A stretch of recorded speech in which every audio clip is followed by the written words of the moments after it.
ఈరోజు మన పారంపర వైద్య ఛానల్లో మూలికలు బదనికలు ఏ విధంగా సేకరించాలి, ఏ విధంగా భద్రపరచాలో తెలుసుకుందాం. మొదటిగా మూలిక పరిగ్రహణ విధి అన్నమాట. మనము మంచి యోగ్యమైన ప్రదేశం నందు మూలికా సంబంధిత వృక్షాన్ని దానికి తెలుపబడిన లక్షణముల ద్వారా, అంటే దానికి ఏ లక్షణాలు అయితే ఉంటాయో, అంటే మీకు గత వీడియోలో మేము చెప్పాము ఎటువంటి స్థలంలో అవి గుర్తించబడాలి, ఏ విధంగా తెచ్చుకోవాలని చెప్పి గత వీడియోలో బదనికా సందర్భంలో చెప్పాము మేము. అటు విధంగా మనం గుర్తించుకొని ఆ యొక్క లక్షణాలు గల మూలికను గ్రహించే విధానికి ఒక దినము, అంటే మనకి ఏ రోజు దాని తిదివార నక్షత్రం బట్టి, అంటే మనకు ప్రతి ఒక్క మూలికలు కానీ మనకు ఏ పనికి మనం ఉపయోగించుకోవాలనో ఆ పనికి సంబంధించినటువంటి తిదివార నక్షత్రాలు ఉంటాయి. అలాగే వైద్యానికైనా సరే తిదివార నక్షత్రాలు ఉంటాయి, రోజులు ఉంటాయి. ఈ విధంగా అన్నీ చూసుకొని మనం ఆ చెట్టు ముందు రోజు చూసి పెట్టుకోవాలన్నమాట ముందుగానే. తర్వాత ఏం చేయాలంటే, మనం ఏ రోజు తీసుకోవాలనో ఆ ముందు రోజు సాయంకాలం సమయంలో ఆ వృక్షము దగ్గరికి వెళ్ళి ఆ చెట్టుకు చుట్టూ, లేదా బదనికి ఉన్న చెట్టుకు చుట్టూ పాదు చిన్న పాదిలాగా తీసి నీరు పోసి వృక్షము పైన పసుపు నీరు జల్లి అలంకరించి, అప్పుడు మనం చిన్న మంత్రం చెప్పాలి. ఈ యొక్క మంత్రము ఇప్పుడు చెప్తున్నాము, జాగ్రత్తగా వినండి. వృక్షరాజ నమోస్తుతే అభీష్ట వరదాయిని అనుజ్ఞాం దేహిమే దత్తం అభీష్ట సిద్ధి కారణం. ఈ యొక్క మంత్రాన్ని ముమ్మారులు పఠించి 9 పోగులు గల ఒక సూత్రము, అంటే దారం తీసుకొని 9 పోగులు వేసి పసుపు రాసి ఆ వృక్షము చుట్టూ కట్టి బంధించి రావాలి. ఇక కట్టేటప్పుడు కూడా మనము ఒక మంత్రం ఉంటుంది, అది 24 సార్లు మనం చెప్పాలి. ఈ యొక్క మంత్రాన్ని, ఈ యొక్క మంత్రం చూసుకుంటే దిగ్బంధన మంత్రం అంటారు. ఈ యొక్క మంత్రాన్ని చెప్తున్నాము, జాగ్రత్తగా వినండి.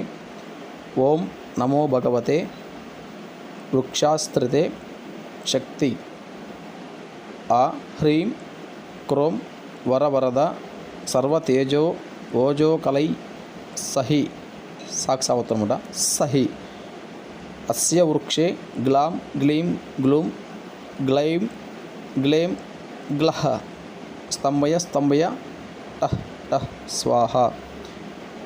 మనము సూత్రము బంధించేటప్పుడు ఈ యొక్క మంత్రాన్ని 24 సార్లు చెప్పి ఆ తర్వాత ఆ వృక్షముకు తన కుడి హస్తము పెట్టాలన్నమాట. ఆ చెట్టు మీద మనము కుడి హస్తాన్ని ఉంచి మరొక మంత్రం చెప్పాలి.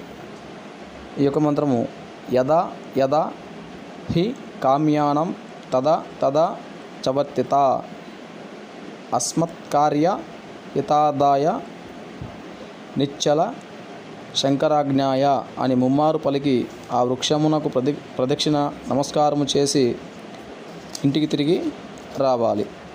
ఆ రోజు నైట్ మనము ఉపవాసం ఉండాలి.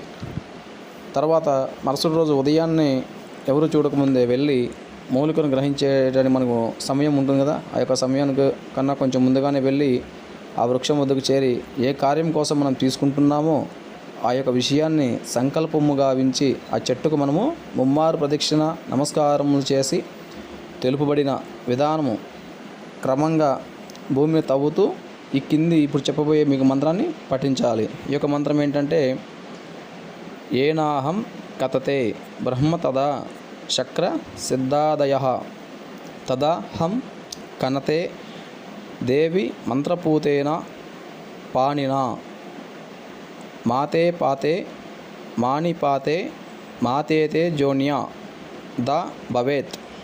తర్వాత వృక్షాన్ని పూజించి బలి నైవేద్యం నొసంగాలి. ఇక్కడ బలి అంటే వేరే ఏమైనా తప్పుగా అనుకుంటారు.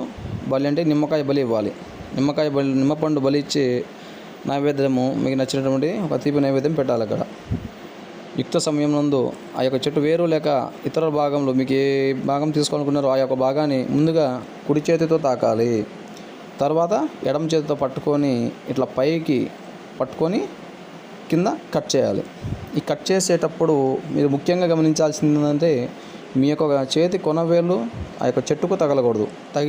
తగిలింది అంటే ఆ చెట్టుకు శాపం అన్నమాట. అంటే ఆ యొక్క మొక్క మీకు పనిచేయదు. కాబట్టి ఇది గుర్తుపెట్టుకోండి. తర్వాత అది తీసేటప్పుడు మనం ఇంకొక మంత్రాన్ని చెప్పాలి. ఈ యొక్క మంత్రం ఏంటంటే, ఓం హ్రీం శ్రీం క్లీం అజితే అపరాజితే స్వశక్తి వీర్య సమన్వితే ఆం హ్రీం క్రోం క్లాం క్లీం క్లూం క్లైం క్లేం క్లహ్ దివ్యౌషధీం వషట్ క్లీం క్లీం శీఘ్రం మమ వశ్యం కురుకురు స్వాహ. ఈ యొక్క మంత్రాన్ని చెప్పి మూలికను పైకి తీసుకొని మనం కళ్ళకి ఇట్లా అద్దుకొని కింద పెట్టకుండా మన తల మీద పెట్టుకోవాలి, భూమికి తగలకూడదు.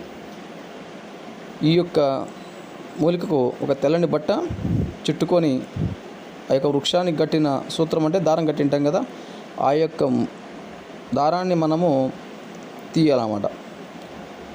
ఇక తీసేటప్పుడు గచ్చమాం పరమాదేవి శతదా పదిత్ త్వయా అని పలికి వృక్షానికి ప్రదక్షిణ చేసి నమస్కారం చేసుకొని ఆ యొక్క మూలికను తీసుకొని మనము ఇంటికి తీసుకొని వచ్చి దేవుడి రూమ్లో పెట్టి అక్కడ ఏం చేయాలి, మనము ఆవు పాలతో శుద్ధి, పసుపు నీళ్ళతో శుద్ధి, గోమూత్రంతో శుద్ధి, పంచామృతంతో శుద్ధి చేసుకోవాలి.